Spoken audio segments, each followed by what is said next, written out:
ఇప్పుడు మనం చెప్పుకోబోయే కథ మధు తేనెటీగ కథ. ఒక చిన్న తేనెటీగ పేరు మధు. అది ప్రతిరోజు పువ్వుల దగ్గర తేనె సేకరించేది. ఒకరోజు పెద్ద తేనెటీగలు చెప్పారు, మధు చాలా దూరం ఎలకు, అక్కడ ప్రమాదం ఉంది అండి. కానీ మధు వినలేదు. ఎప్పటిలాగే తన స్నేహితులతో కలిసి ఆడుకుంటుండగా ఒక కొత్త రంగుల పువ్వును చూసి వెంటనే లోపలికి వెళ్ళిపోయింది. ఇప్పుడు ఆ పువ్వు మూసిపోయింది.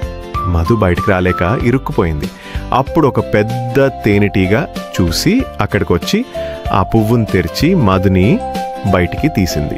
వెంటనే మధు అన్నది, ధన్యవాదాలు, ఇక ముందు నేను పెద్దవారి మాట వింటాను అనండి. కాబట్టి ఈ కథ మనకేమర్థమైంది? పెద్దవారి మాట వినడం చాలా ముఖ్యం. అవి మనకు మంచిదే చెప్తాయి అని.